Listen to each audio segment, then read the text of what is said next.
कभी कभी आज़ादी की सबसे बड़ी कीमत वो होती है जो इतिहास की किताबों में नहीं लिखी जाती। वो दर्द जो ना लफ्ज़ों में बयां होता है और ना ही तस्वीरों में। आज हम उसी दास्तान को सुनने वाले हैं जो 14 अगस्त 1947 की काली रात में लिखी गई थी।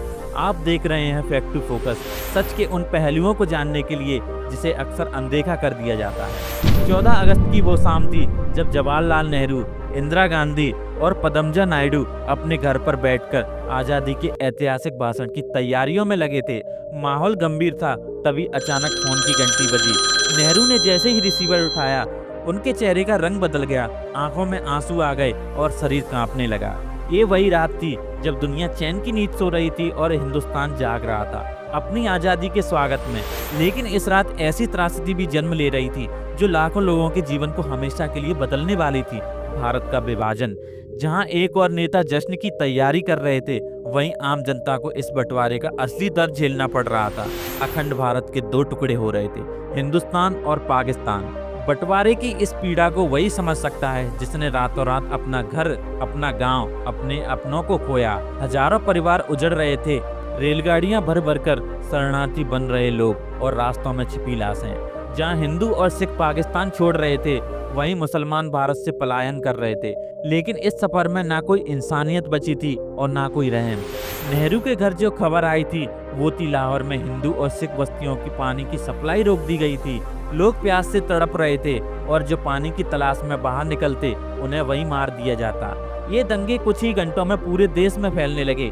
इसी गहरे दर्द के बीच नेहरू ने इंदिरा गांधी से कहा था, मैं कैसे कहूँ कि मैं खुश हूँ जब मेरा लाहौर जल रहा हो।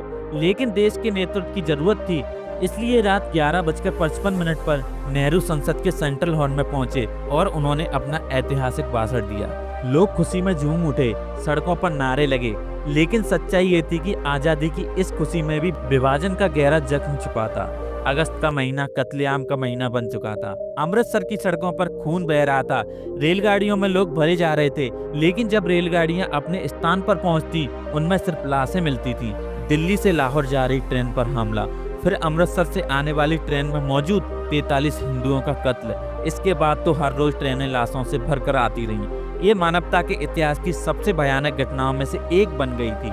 14 अगस्त की वो काली रात, लगातार बारिश हो रही थी, अंधेरा था, बिजली कटी हुई थी, लोग डर के मारे भाग रहे थे। कई तो अपने घर का दरवाजा भी बंद नहीं कर पाए थे। हथियारों से लैस भीड़ दोनों तरफ से एक दूसरे का खून बहा रही थी और इस सब के बीच लाखों मासूम लोग अपनी जान बचाने के लिए छिपते फिरते रहे। 15 अगस्त की सुबह जब भारत और पाकिस्तान दोनों अपने अपने आज़ादी के जश्न मना रहे थे, उसी समय लाखों परिवार अपने खोए हुए अपनों का मातम मना रहे थे।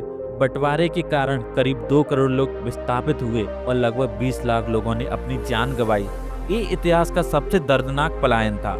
लेकिन अफसोस की बात ये रही कि जिन अंग्रेजों ने नफरत के बीज बोए, उन्हें हम विदा करते वक्त बैंड बाजे से सलामी दे रहे थे।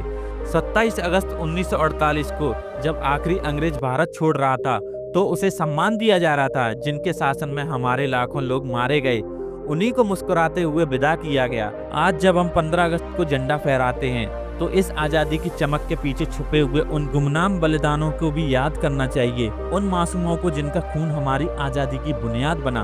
अगर आप भी उन शहीदों को श्रद्धांजलि देना चाहते हैं तो कमेंट में लिखिए ओम शांति।